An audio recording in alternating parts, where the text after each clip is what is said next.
Reactivity? Yeah, she's pretty reactive on walks to other dogs Okay. specifically. Sometimes people, she's usually pretty distracted. Okay. Always focused on other things. Sure. So with the reactivity, it's towards people or? No, not towards Not towards people, towards dogs. Towards dogs, not Yeah. people. Yeah, Okay. not people. Unless somebody startles her or something. Yeah, like if we're turning She a loves corner, she like Oh, sure. freaks out. Now, if she gets caught off by surprise, does she just bark, or do you feel like there's like a bark, bark, bark, like a little bit of like overreaction a bit? Yeah, Yeah, overreaction. Okay.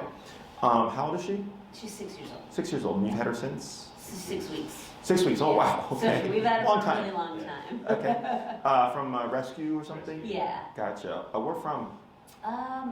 Rover Rescue, I believe. Is that Chicago or is that? It's I think it's Chicago based. We We drove picked her out to up like Florida. in the suburbs somewhere, and yeah, she was fostered at someone's house. Yeah, 6 weeks is pretty young. Yeah. Yeah. It's usually 8 She weeks. was- Yeah, Yeah. she was like, walking around. Yeah. Interesting. Okay. Unless the laws have changed, but it's always Probably been not. 2 months or 8 weeks is the minimum that Yeah. they're supposed to either sell like a bred dog and or I would assume with rescues, same concept. Yeah. Just because that 0 to 8 week time frame for puppies, very crucial. Now if they didn't have the mother, then I can kind of see like, okay. Yeah, she was. They found her like abandoned somewhere. Yeah. Gotcha. Okay, so that makes a little bit more sense. Yeah. Also, it's an estimate, but I mean, if I had to estimate, it's probably right. Okay.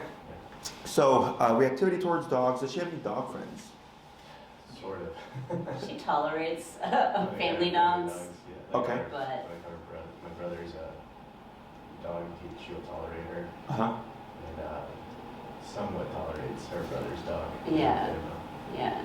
She used to get along. So before, she used to do daycare up until she was about 3.5 years old, and she loved other dogs. She was and totally playing fine with for a dogs. really long time. But after 3.5, it turned into no more daycare. Interesting. She got kicked out of daycare, or She didn't get kicked out. She didn't get kicked out, We but didn't need it anymore. we didn't really need it yet. They had to isolate her. Mm. She was starting to get a little aggressive towards dogs, and she had been going there for a really long time. Yeah. Sure. She had socialized. Since she was a puppy, we socialized her with all the neighborhood dogs, and she used to love playing with them. But Yeah. changed her mind about that. was there any incident that you can think back to? So Dog fight or scuffle? Yeah, there was a scuffle, and they had told us that some other dog was kind of, I think had initiated it, and she actually bit the other dog. Sure. But I think at that point onwards, Mhm. they were starting to isolate her, and we thought it was pointless to take her to daycare. She was just going to be by herself. Correct. We were taking her just to play with her. Yeah. Yeah. No, I've heard that story plenty of times. Yeah. So, okay, so she's going to daycare, been going there forever. Another dog starts the fight. She ultimately kind of finishes it, right? Because she actually made contact. Yeah. They stop the fight, and then from that forward, she's not doing well.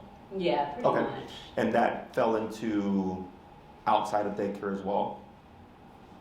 Over time, yeah. It was Yeah. like a slow process. Just Yeah. like, I don't like, she loves people, but she just got slowly progressed into, I don't like other dogs. Sure. That could have been, it could have started before that too. Yeah. So like, because you said she's been socialized with all the neighborhood dogs, right? And you guys are in the same neighborhood? No, Or you we moved? We did move, We yeah. moved. Oh, okay. So then like those dogs are kind of gone, so to speak. Yeah. Yeah. Gotcha. So then, when you're walking with her, is she like, do you know, like, here's a dog, she's going to be reactive? Or is it kind of like, oh, here's a dog, probably not this kind of dog, but then another dog, and you know she will be reactive? It's usually most dogs, so I will Just across the street. kind of cross the street or Sure. try to avoid them. Okay. Have you done any training on your own to try to address this? We did do leash reactivity training. Was that the PetSmart training? It wasn't PetSmart, Okay. it was through, Anything possible? Oh, sure. Right here. was it anything possible? That No? lady, what's her name? Is it Judy or something? I can't remember. No, you're right, it wasn't anything. It wasn't But it's any- right on that, on Elston, middle-aged lady. Yeah. Jennifer? I'm That's fine. remembering. I'm assuming you did positive reinforcement. Yeah, Yeah. it's positive reinforcement. Yeah. She She's super smart, and I think she's more manipulative when it comes to food-based Sure. positive reinforcement. Sure. Probably get her to talk English if we have. Well, if you do, let me know, because I would like to get in on that idea. You're okay. So you did PR-based training.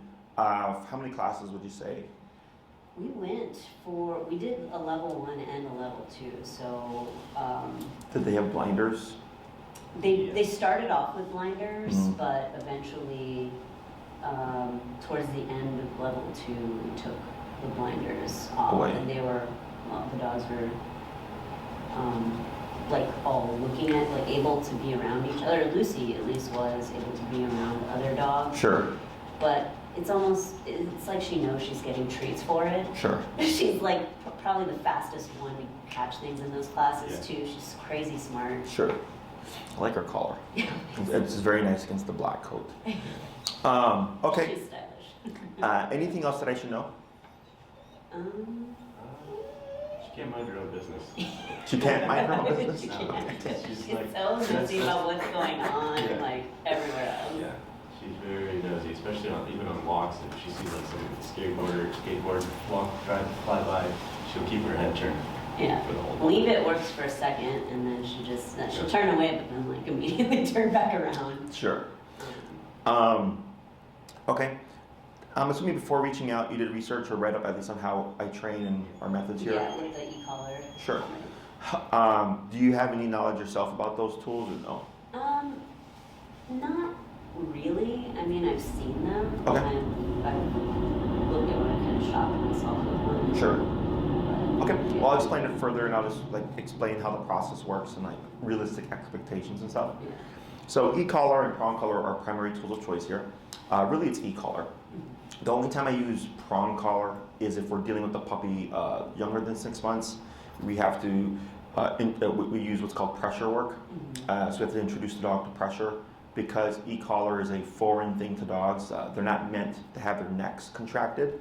Prong collar is more natural because it mimics a dog bite.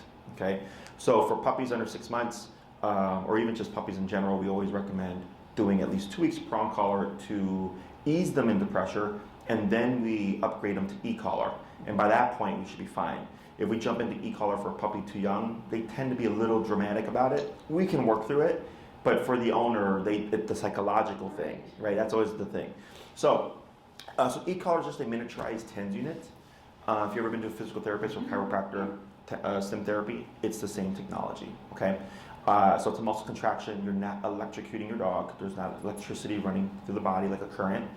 In my opinion, it's more refined than a TENS unit. TENS units, from what I know, there's still risk of electrocution. So like if there's any water, like no water nearby the machine. If you have a pacemaker, they can't use it. And then there's also risk of a burn if they don't set it up correctly. With e-collar, we don't have any of those things. It's a fully waterproof system, both your transmitter and your receiver. I've used it on dogs with like seizures and heart murmurs and all sorts of kind of medical conditions. Everything's always been fine. Third, it's not going to burn your dog. Okay, it's just a muscle contraction. What people think is a burn, because you'll look online, like, my e-collar burned my dog, is because there's 2 probes sticking against your dog's neck. If you leave it on and you don't move it, dogs develop pressure sores. Okay, so it's like if somebody is bedridden, they have to rotate them every so often, otherwise they get bed sores.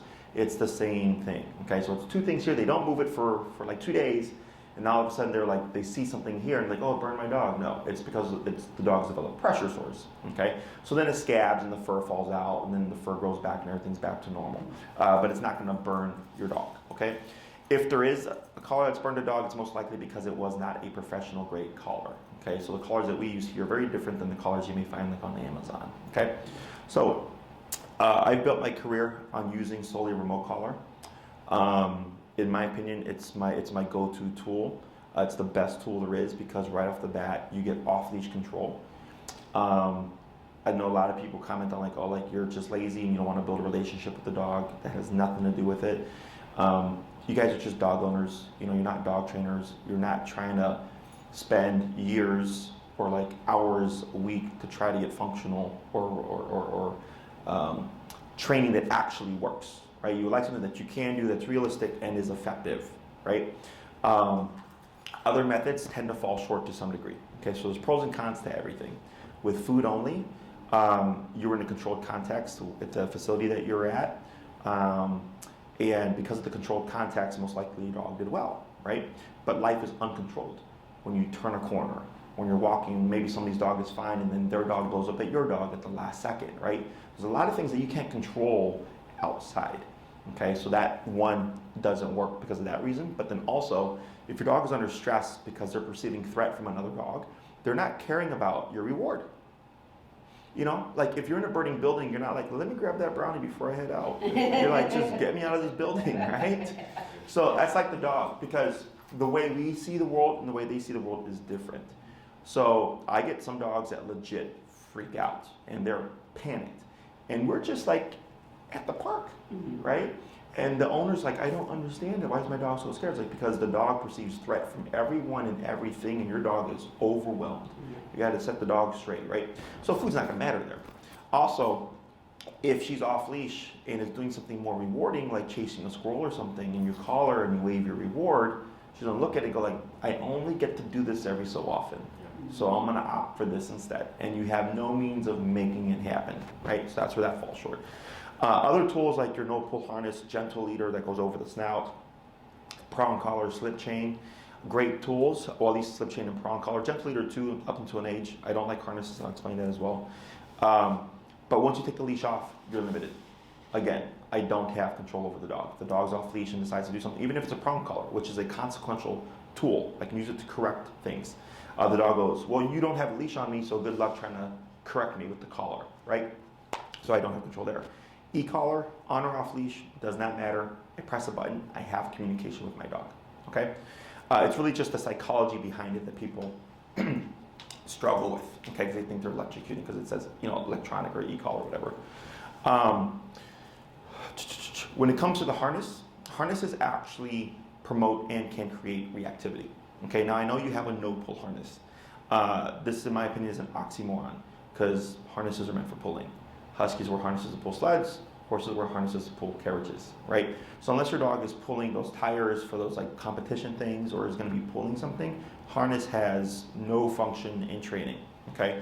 Now I understand for like puppies and like smaller dogs, they put the harness because they don't want any pressure on their trachea. I get it. But also if you just trained your puppy, like, it would be fine. So there's some exceptions, like the little tiny dogs, there's like not much you can do with them. So then I just tell people it's a harness, whatever, your dog's 5 pounds, who cares? So,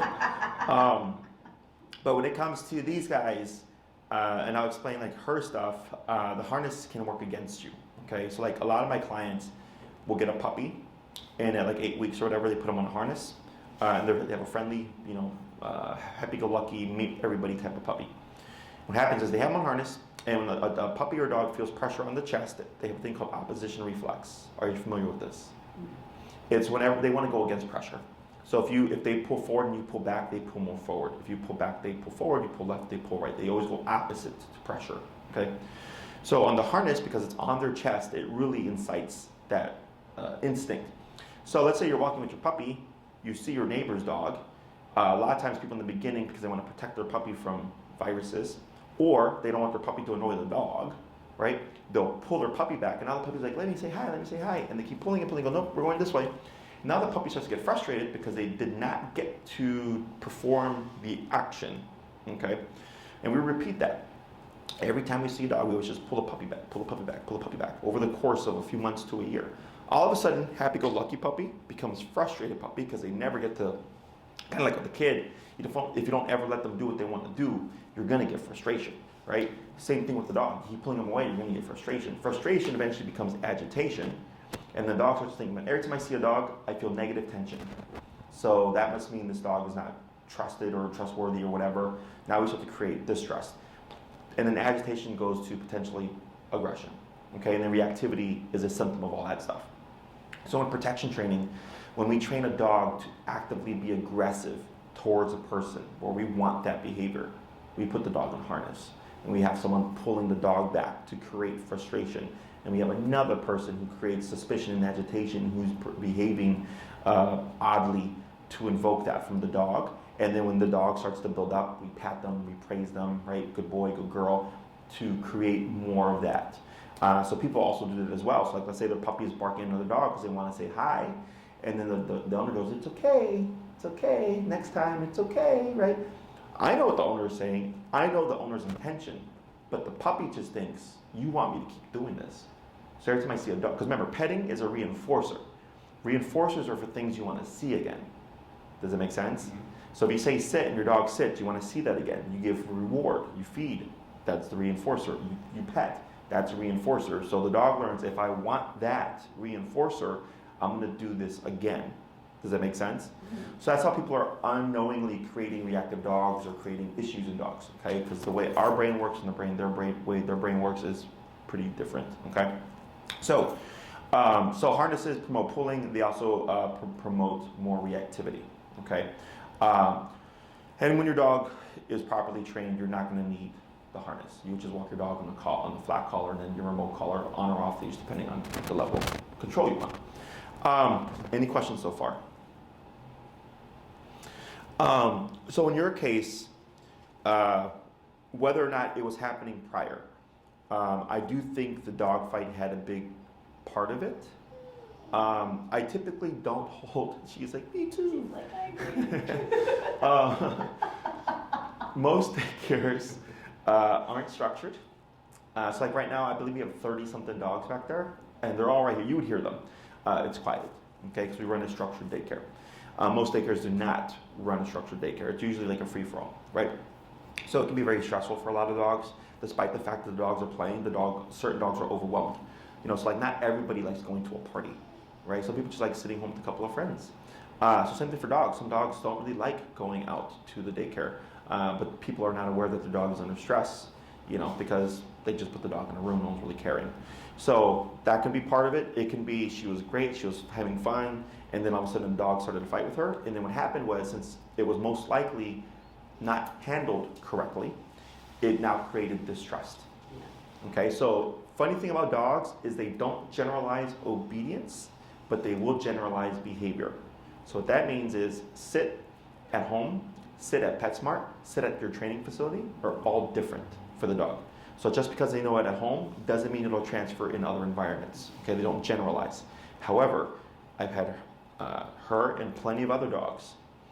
We had one, his name was Taco, he was a golden doodle, 3-4 years old, social, played with everybody.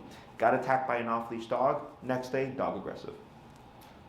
That's generalization, okay? Had one bad incident and he goes, I hate all dogs, okay? So the reason why I say if it was mishandled is because if, like for instance, with the young lady with Taco, her dog was attacked by an off-leash dog. She did not know what to do. The other person had to come and pry their dog off, okay? And then they just pulled their dogs away. So for Taco, he's like, you didn't protect me. This off-leash dog attacked me. It went on for seconds, right? I'm the one that got bit, right? Like all these things, right? So it becomes a traumatic experience. And no one made the dog disengage, which is the biggest factor, okay? When we stop, if a scuffle happens, they happen, is we make the dogs disengage. The dogs choose to stop. It's very different from pulling them apart, okay? So like I have a client right now, they have 4 dogs in home. 2 of those dogs want to kill each other, okay? What happened? They got in a fight. They pulled them apart, they separated them, and the next time they tried to bring them back in the room an hour later, right away they wanted to kill each other. Okay, because the last thing they remember was we were trying to kill each other. So now that's just kind of burned into their brain. Okay, so when the dog sees that it was mishandled, but then also we have them coexist for a little bit. So like if we stop a fight, they'll have to coexist for at least another 30 minutes. So the dog sees, oh, okay, this dog tried to come at me, you stopped that dog decided to disengage, and you're not removing us. And we're going back to harmony. That's what the dog retains. Does that make sense? Mm-hmm. Whereas most people say, get the dogs out, right? So now it just becomes this big old thing. So then now the dog's like, I'm uncomfortable here because I can't trust the humans to handle the situation, and then it can progress from there. Okay, it's much more common than you may think. Okay, So here, she's what I would describe as just simply lost herself because she was social for a period of time.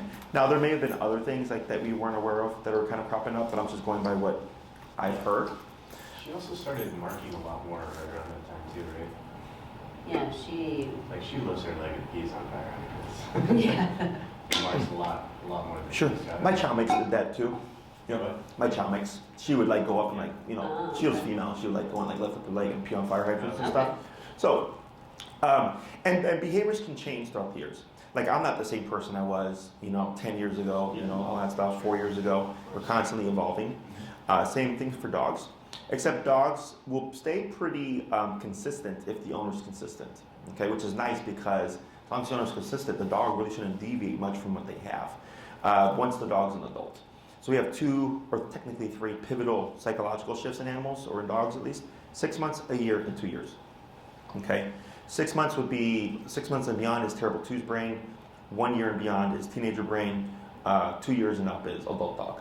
Okay, so that's essentially your dog that you're going to have. Very rarely do I get things like this, but there's usually an incident, which is why I asked her age and then I asked, did anything ever happen?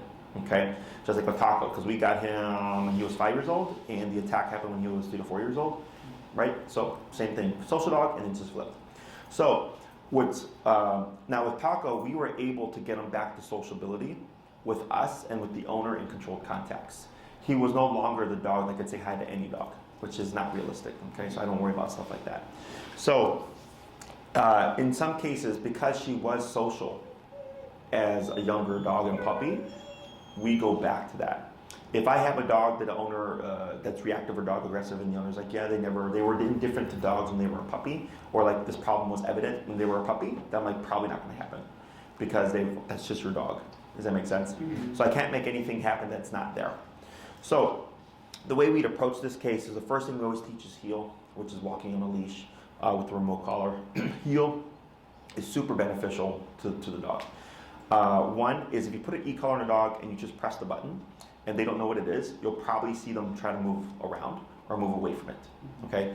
Because the dog's first instinct is typically flight response when it comes to anything they're scared of. So since it's unfamiliar to them, they're like, what the hell is that, right? It spooks them, they typically want to run. So we use heel, which is a moving behavior because you're walking, and running away from the collar is a moving behavior. We want to teach the dog that you don't run away from this, you actually run to it. And by run to it, I mean run to you, okay? So now the dog is learning how the collar turns on and how it turns off, so that they start to view it more as a line of communication than they view it as this bad thing that happens, okay? So the first thing we always teach is heel, plus leash pulling and leash reactivity are two of the two most common things that humans want to address with their dog. Heel fixes both of those things in most cases, okay?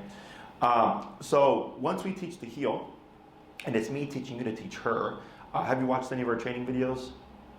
Briefly, just a couple. So you probably saw us talking to the client and just them doing stuff, right? Mm-hmm. So that's pretty much how we train now. We don't need to touch the dog, we just coach you to train your dog, but we're present with you, okay? So once we cover heel, I'll give you your homework and I'll say rinse and repeat 3 times a day, 7 days a week. See you next week, right? And then you come back, and then what you tell me determines how I need to approach the next few classes, okay? So I had one in particular, very reactive dog, both towards humans and towards dogs. One class to the next class, and they've been on their 6th class now, no reactivity, nothing, just gone, okay? I have another dog who's in on the extreme end of reactivity, and I'm going, this is gonna be a little bit of a process, but I already know. So I see the dog, and once we do the class 1 and we go to class 2, it's usually about 60 to 70% of reactivity is covered, okay? So then you tell me what's left, and you may say when we turn a corner, she's still reactive, or if a dog lunges at her, she's still reactive, right? You'll have these kind of like contacts, and they go, okay, cool. So I know in these contexts we have reactivity still, what makes sense because they're higher intensity, versus just walking past a calm dog or like a puppy or just like an old dog or something, right? Then they go, we don't have to worry about that anymore. Now we just have this left over, okay? So then we work on the second class, the second half of heel. Well, I'm sorry, I think you wanted like a daycare and train. Is that correct? Yeah. Okay. Yeah. So I'm gonna give you a couple of options here. whenever we do behavioral stuff, I always do recommend that people do it themselves because they learn so much more. The con is that it does take longer because I'm teaching you something. So think of 1 week of your time as essentially, 3 weeks of your time is essentially like 1 week of our time. Okay, so just think of it that way. So with the reactivity stuff, we'd be doing it class by class, and you're having successes and you're having failures, and I'm just giving you all these insights and like all these approaches that you can use, and you're kind of just trying them out. And you're like, okay, this worked, this didn't work, but then you're also seeing why it works and how it works. Okay, so the pro of doing it in person is you just learn a ton more. Okay, and nothing's tied to us; it's all tied to you. With the daycare and train. I think your dog just lost themselves, so I would say yes, you could do a daycare and train. I don't always accept daycare and board and train clients, depending on the behavior, okay? So if someone comes in with a human aggressive dog, I'll tell them you want to do this yourself, because we already know how to do this stuff, and your dog is a potential threat to people. You need to do that yourself, okay? So when it comes to dog reactivity and stuff, I don't think it's going to be an issue because it happened at later on in life. And I think it was mainly because of that incident, and then she's just lost a bit of trust, okay? So the daycare and train, if you want her to come back to sociability, or for us to work her back to sociability, you would have to do at least a 10-day daycare and train, okay? So it's like a 2-week type program, okay? The first week, we just work on structure, teaching how the e-collar works, the concept of pressure, getting her acclimated to things, the environment stuff. A lot of daycares go, oh, you have a social dog? Oh, great, let's go to retriever. Yeah, let's just throw them in a room with 30 dogs. And the dog freaks out, okay? So, we don't do that here. We do the first week to ease them into everything, and then we ease them into a one-on-one type situation. Who does the dog like, who does the dog not like? And then we go into a 2-dog situation, and we just gradually just grow the dog to more, but it's controlled, okay? So, with a daycare and train that's headed by Enrique, who's my head trainer here. He handles all the daycare and boarding trains. He's been with me going on 2 years. Very solid trainer. And we make videos. So for each week that we have your dog, so what you're going to do here is you're going to pull her in, you're going to pull up on your leash and press down on her butt to get her to sit.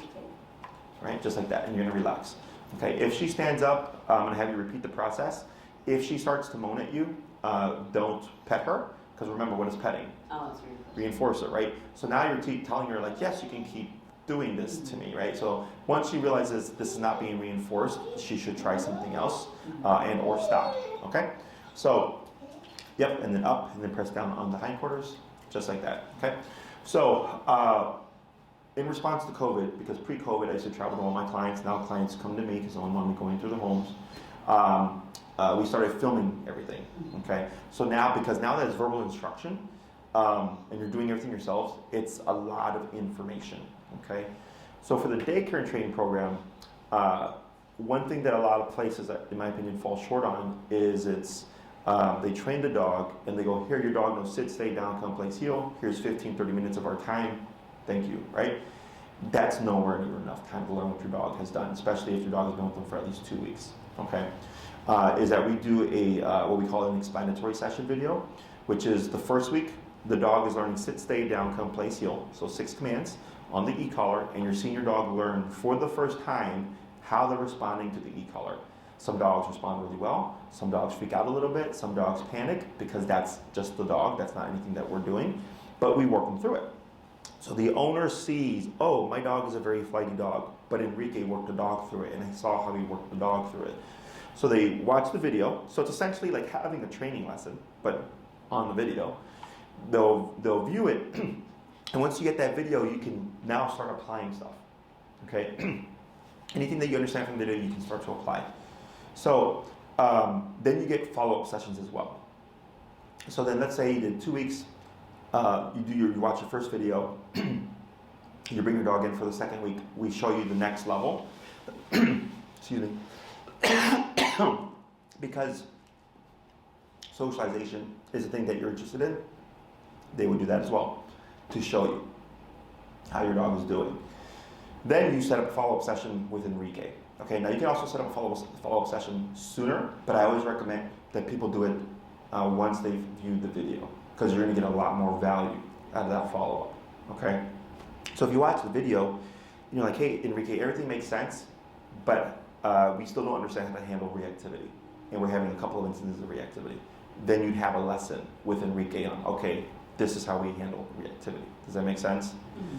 So the videos add as a baseline resource that you allow you to just start the training process with your dog, and it's about a 1.5 to 2 hour video. The first one is, all the other videos are typically shorter.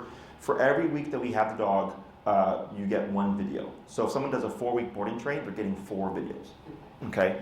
Now the first video, please keep in mind, it's only once we've been able to teach everything. So we're not going to teach everything in one day. Okay, so like maybe your dog's been here 3 days. Now by the 3rd day, we've taught everything. Everything's been filmed. Now we got to edit it, crop it together, and then upload it. Okay, so it's going to be a little bit of time because we get people who come in and they're like, "Where's my video?" We're like, "It's going to take a little bit." So yeah, so once we complete it though, then you can start watching. You can watch it, and then you can start applying the concepts, and then anything that you don't understand, you can have a follow-up. We also get clients that don't want to do anything even with seeing the video. They'd rather work with Enrique first, okay? I don't care. That's just my suggestion, is view the video and then book if you'd like, or start applying it. And we've had clients do the entire program, go by the videos, and then come back like a month later, okay? And they're like, hey, everything's going great, but I struggle with this. You know, so they're getting even more value of it because they've applied it for at least a month or 2 before reaching out to us. Okay. Any questions about that? So ultimately, we're trying to work her up to being off leash. Yes. Being off leash, right? And that's doable Mm-hmm. in 4 weeks. Right? So think of 1 week with us. It allows us to take your dog further than what they know. Okay. So there's nothing saying that you have to do a 20-day if you're doing, so a week, it would be a 5-day technically with, so the difference between boarding train and daycare and train is, there's a 5, 10, 15, and 20-day bundle. So that's technically 1, 2, 3, and 4 week. With the boarding train, it's 1 week, right? Where we have the dog overnight. Daycare and train would happen during the daycare day, obviously. We're open from 7 to 7, Monday through Friday. And then 8 to 6, Saturday to Sunday. And like, let's say you decided to bring her 2 days a week. Right? That's perfectly fine. You would just probably take a little bit longer to get that video because we're only getting your dog 2 days a week. But when it comes to getting a dog to off-leash level, it's all about repetition and practice. Okay, so we get clients that do a 2-week program, and they just stretch things out. And by the time they're done with the program, either because they stretched it out or because they've done really well with practicing everything, or they take it and then they just run with it, they'll get their dog to off-leash. Okay, so we just push the dog more, but it still falls on you to practice and do homework, okay? Because remember, your dog is trained with us, so we have to transfer over that to you. So if a dog is here for 4 weeks with us, we're just taking that dog a lot further in their training. So like when the owner gets their dog back, they're like 80 to 90% close to full off-leash reliability. The reasoning why we can't get 100% is we cannot create things in life that may happen, right? So like let's say we have an owner whose dog is super prey driven for cats. We don't have any cats here, right? So we can't like rehearse that, and we can't go outside going like kitty, kitty, kitty, kitty, hoping that we have something to practice with. So that would be something that the owner's practice would cover because that's to their context. Does that make sense? Yeah. So so if you're also wanting off leash, minimum of 2 weeks as well for that. Okay, so 1 for socialization and even just off leash starting, your minimum will be 2 weeks. Okay, if you did a longer program like 3 to 4 week, again we're just advancing it further and further, and you get a video for each one of those weeks. And you also get more follow-up classes. Good job with Enrique that are available to you. Okay, and they don't have to just be used for whatever we taught. We have a client that something happened recently. I don't know if the dog started resource guarding. It was something that just hadn't happened before. And then the owner was like, well, I have these classes with Enrique. I know your boarding train didn't cover the resource guarding, but can I use a class for that? And I said, sure. It's a follow-up class. Even though we didn't cover it, it's something like problematic because we have the tool to address the reactivity, the resource guarding. Okay? So like, let's say you do a longer program, you get a bunch of classes, and you use 4 of those classes, and you have a few left, and you're like, can I just save these? And go, sure. Because things can always change. If people I had a client, they did a 20-day daycare and train. Dog was great when she left the program, and then all of a sudden they emailed us like, oh, our dog sucks. And we're like, what? How can your dog leave here doing great and then just stop all of a sudden 2 months later? And it was because they were doing everything incorrectly. Okay, because there's certain body movements that we do to help the dog understand what we need them to do, and they weren't doing any of those things, or they were confusing them. So the dog was going by their body language and not what they were saying. Up and sit. Yep. So, and that's a drawback to a daycare and boarding training program, is because you're getting kind of inundated with all this information, and then to retain all of it and then like to internalize it, takes practice. So. But yes, at minimum 2 weeks for both building towards off-leash and then also getting her into socialization. The longer we have her, the more we can press. Okay? Questions on any of that? No, yeah, we just wanted whatever would be the most effective method of training. And yeah, we can definitely. We're headed, so I'm trying to tell you what our plan is. We're headed to Colorado in January. Okay. And there's a lot of off-leash opportunity there for us. Okay. So that's pretty much 4 weeks from after Thanksgiving. I see. And I'm not expecting miracles, but like that'll give us a lot of opportunity to, A, she can enjoy being off-leash, and maybe get a lot of practice in too. Sure. At that time, we'll be there for a while, so. Sure. Are you moving to Colorado, or is it just like No, us? we're just Sure. there for Yeah, a couple weeks. Yeah. Okay. 4 weeks, yeah. Sure. Yeah. By that time frame, even if you did just 2 weeks, I'm a terrible salesman in the sense that yes, you absolutely can do 4. I'm not going to tell you no.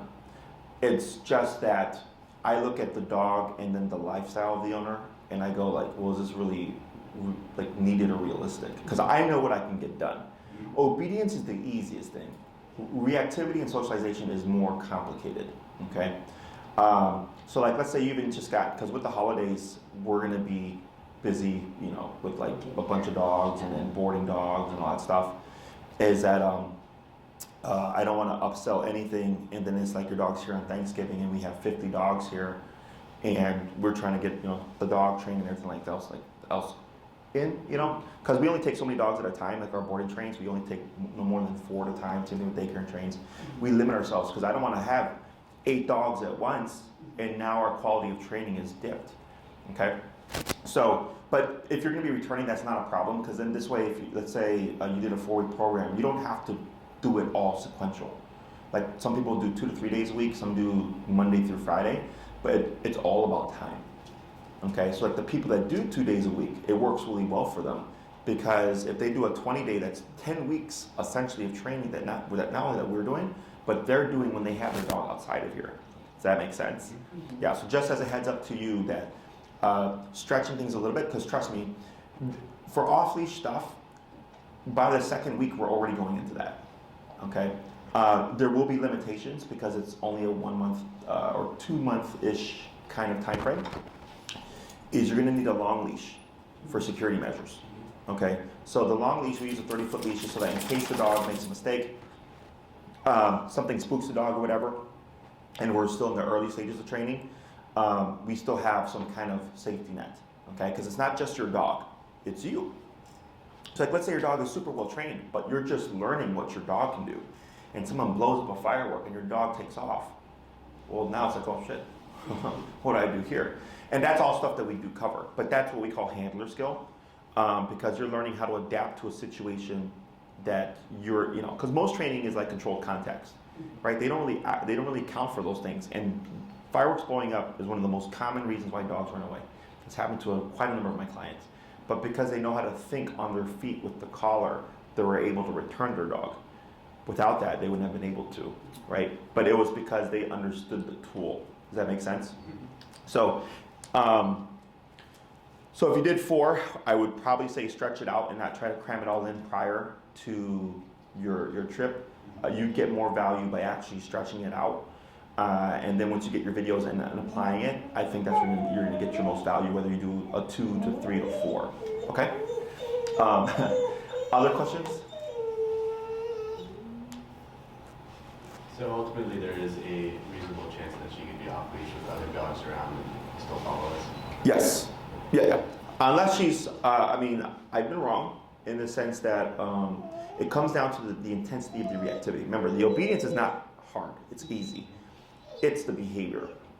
So I get plenty of clients whose dogs are reactive. Like my specialty is aggression and reactivity.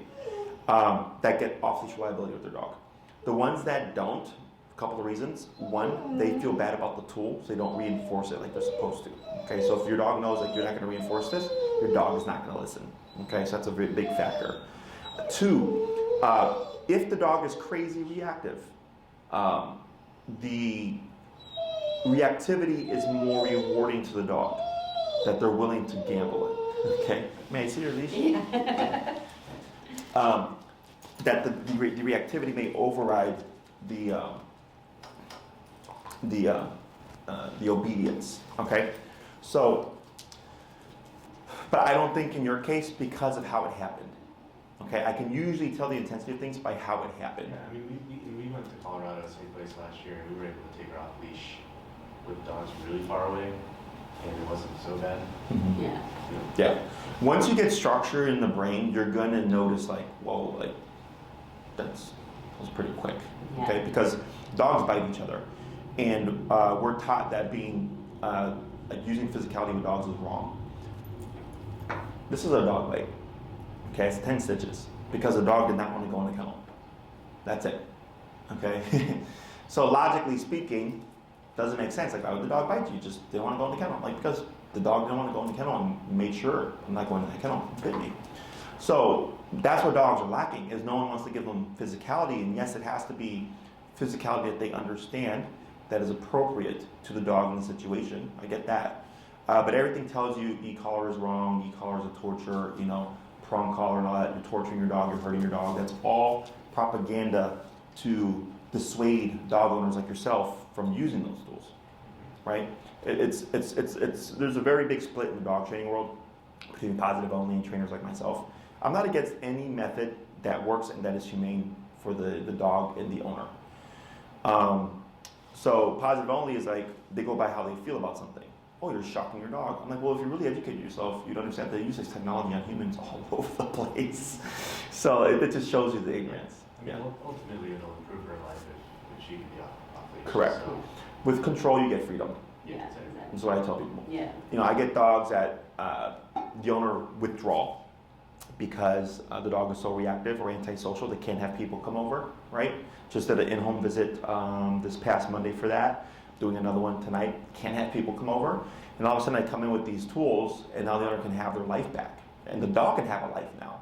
I had a lady that used to go up 20-something flights of stairs to avoid dogs in her building because she was so reactive. And she had been to like several trainers for years, just up and down 20-something flights of stairs 3 times a day, going out like at 2 o'clock in the morning to avoid dogs, right? Like very stressful. Yeah. And everybody was telling her like these tools were how would you say, harmful or whatever. And then finally she's like, I gotta do something.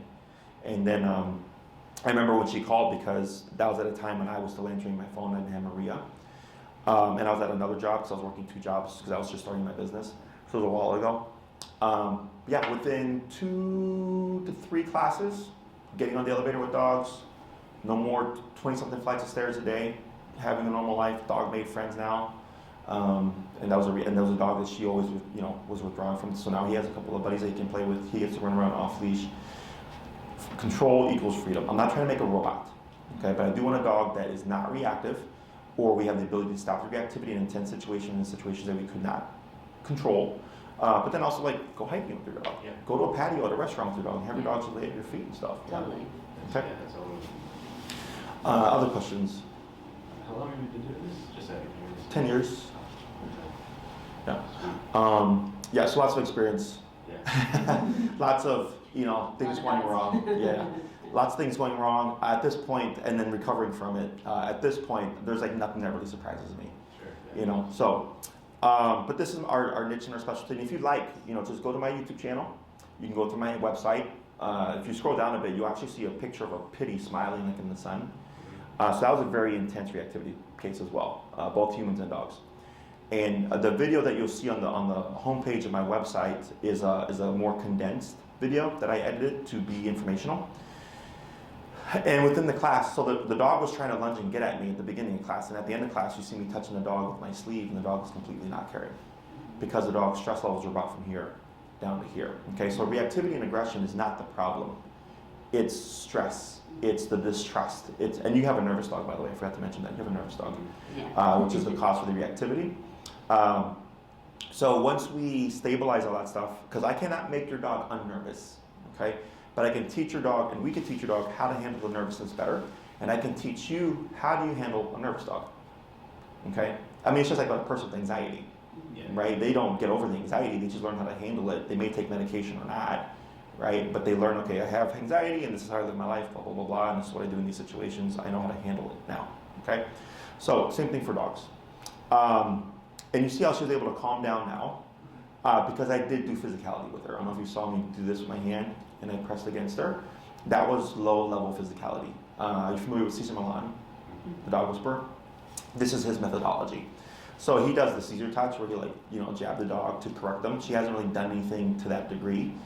She's just getting a little stressed out. So I put more pressure on her, which caused a level of discomfort to tell her I disagree with you moving and all that stuff. And eventually she just goes into a relaxed state, okay? But because she's a low intensity dog, I had a dog here the other day that for the entire session just like was whining and whining and whining and whining. But I didn't have the tools, because it was just a consult to match that dog's intensity, okay? Does that make sense? Yeah. Other questions? Yeah. Yeah, we're pretty, I have a very flexible schedule. I can get her started and whenever you guys have time. Okay, so you'll either get, because Maria booked you, correct? Yeah, Maria Maria? is the one in contact. Yeah, so Maria books my consultations and my private clients. Mhm. So unless you're doing one-on-one training with me, you'll most likely be working with either Elizabeth or Kim, okay? They handle the daycare and boarding trains here. Okay. They handle all that scheduling stuff, okay? Now, once you're ready to have your follow-ups with Enrique, Tina will then take over because she handles Enrique's calendar, okay? So we're pretty busy. Yeah. I have my own assistant, Enrique has his own, and then the facility has its own as well, Yeah. okay? So they'll get you situated with the booking of the daycare and trains and the e-collar. The e-collar you would need is a Dr. Black edition. It's meant for 70-pound dogs and over. She is a 60 to 70-pound dog? Yeah, she's like 60, 65. Sure, yep, so that's the collar you should need. It's the best collar in my opinion. It's meant for a dog her size. 1 mile range, fully waterproof system, light up LED screen, so even at night you can see what's going on with your e-collar. I've been using mine for like almost 10 years. Only thing I've had to do is replace the batteries, because it's a rechargeable lithium battery, much like your cell phone. Otherwise, as long as you take care of it, there's no reason why you're not going to have it for a long time. One of the most common questions I get actually is, when does the e-collar go away? In my book, when you need it, it doesn't. Okay, so kind of easiest way to explain that is, you guys drive. Mm-hmm. Have you ever been on the expressway? Mm-hmm. Do you go the speed limit? No, If you see a squad car, what happens? slow down. Slow down. Okay. Most people don't go the speed limit, right? Yeah. But we see a cop, we slow down because we know there's threat of consequence, right? We don't want to get a ticket, we don't want to get pulled over, blah, blah, blah, blah. Same thing for dogs. Think of the e-collar as your cop on a collar. When it's present, your dog's going to know. Okay, I'm going to behave well. You can make me return, you can disagree with my reactivity, so on and so forth, right? But when we remove it, now your dog may press those boundaries. That's called opportunistic behavior. Okay, so all animals do it, it's part of survival instinct. That's why I use that explanation, because people always ask, when's a dog going to be a good dog? And I go, that's not a thing. Okay? Not even, I mean, humans can do that, but like even humans aren't that great at it, right? So when does a dog become a good dog is not a thing. Your dog will be a good dog because you're making her be a good dog. Okay? Dogs have a learning capacity of about a 2 to 3 or 3 to 4 year old child. I would never trust a child that young to one day just get a job and like support themselves and pay the rent and be reliable and be responsible, right? They have to be told what to do. Pick up your underwear, go to the bathroom, eat your peas, right? They have to be told what to do. Same thing for your dog, okay? Except if she's off the leash and is doing something more rewarding, like I mentioned earlier, and she decides, no, I'm not gonna do that. Well, yes you are, because we have connection with the dog, okay? So if you take her for a walk, go to a patio, take her off leash, you have your collar on. If she's a great dog inside the house, you have a collar off. You know, let's say we get her to a point of socialization and she's doing well, and you want to associate her with a friend's dog, collar on, just in case, right? Because you don't, what if that dog tries something, it's like she's mine, she's doing great. She's not a problem, but then the other dog starts to fight, much like at the daycare. And she's like, well, I'm going to defend myself. That's technically not wrong. right? But if she bites that dog, and now we got stitches, and now we got a vet bill, right? Whereas if I have the e-collar, I can either stop or prevent that situation from escalating and or even happening in the first place. Does that make sense? So it's what I call a bite on a button. We can always stop things and disagree with them before they escalate. Or if the escalation has already happened, it also gives us a means of stopping the fight without having to go in there ourselves, because I've had people get bitten themselves. So that's also just things to keep in mind, okay? Other than that, Last question. Is this the board and train? I was gonna ask that. Is it the most effective? Do you think like that's the most effective Like, for her, the daycare Is and that the train? best thing we can do for her? Because that's the kind of, we just want to do the most effective. Yeah. That's exactly what I was going to say. Yeah. so with the board and train, The daycare and train. yeah, so with the board and train, we have the dog 24/7, 4 weeks at a time. Okay, so we do a 4 week. For 4 weeks, we have your dog 24/7. Okay, you're welcome to visit your dog if you're in town. Come in, make sure that they're doing well. If you've not had a follow-up lesson, we always tell people your dog's going to act normal. They're going to be the same. It's not because we're not training your dogs, because you've not had your follow-up yet. Okay, so just keep that in mind, because people always forget that little part. Once you have your follow-up, we've had clients come in and they'll take their dog for like a training walk and stuff. So they want to, they want to just see their dog, but then also like, hey, I want to start doing hands-on stuff. Yeah. I have no problem with it. I just ask that you schedule that with us. Okay. So, so the board and train, we have the dog 24/7. We obviously get a lot more training in because we have your dog for such a long time. You also get more follow-up classes with Enrique. With the daycare and train, pro would be you get your dog back at home. Con is we only have the 7 to 7 time frame to work with your dog while she's here for daycare. But the pro is once you learn the concepts, you can start applying your training. Remember, once you get that video, I think for you, because you're going to be going to Colorado, I think your best approach would actually be the daycare and train. Because once you get your first video, you can start practicing, and you'd have at least a month of practice with the remote and everything prior to your trip to Colorado. Does that make sense? You're going to get a lot more practice as opposed to trying to make it out here, once a day to work with your dog to train. Okay, so that's my opinion on that. But technically speaking, the board and train, we do a lot more. Okay, which is why the price difference. That would be better than the one-on-one or private or anything like that. Correct. Private. I mean, the private is great because you're doing all the training yourself. But if your time frame is Colorado is in a month and a half or so, then the daycare train or board and train are better options for you. Because 1 week of our time is 3 weeks of your time. Okay. Other questions? You can always do like a 2 week board and train, and this way you have her. Because if you did a 2 week, you'd at least have, I would think, 3 weeks or so prior to your trip. And you can always, when you come back for your trip, if you're like, hey, we want to do a daycare and train for like 10 days, so she wraps up the kind of 4 week, right, the second half of the 4 weeks, you do that as well. So so you get to test drive it, so to speak, and come back and like, yeah, like she's great, but we want a little bit more. Then you can do the second half of the program too. Like I know what I can get done, and your dog for me is like an easy case. So Maybe we should I'm do 1 week thinking- board and train and yeah. then come back after Colorado and do like a little refresher too. yeah, well, you're gonna have those. You're not gonna use all your follow-ups. Trust We're me. not super far away, so I can like pop by and schedule time with her. To Sure, completely fine. Try it out. I'd rather not do the board. Huh? I'd rather not do the boarding. No, I don't mind. I don't mind. Yeah, just think about it, mull it over, and then either Maria will put you in contact with Kim or Elizabeth, or Kim or Elizabeth will just reach out to you directly. Okay. Okay, and then they'll get you all situated. Just so you know, for any of our programs now, we've changed things. We used to do a payment plan. We stopped doing that because we have to chase people around for money. It's pay in full to start. Okay, just heads up on that. So anything else? No? That's all good for us. Okay. Yeah. So if you have any other questions, feel free to reach out. Let us know.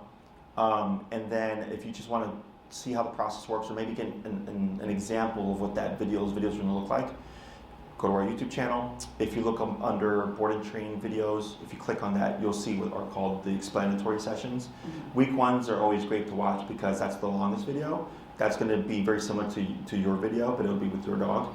And then you just kind of see Enrique or I believe Andy was doing a couple of them with what it covers and just how it kind of progresses. Okay. Anything else? All right. Was a pleasure meeting you guys. Yeah. It was very sweet. Anything else pops up, you let us know. Otherwise, nothing out the ordinary for us. Yeah. Very. I think you got a good dog. I think she just lost her way a little bit. Yeah. Great. Follow me. She's ready to get out of here.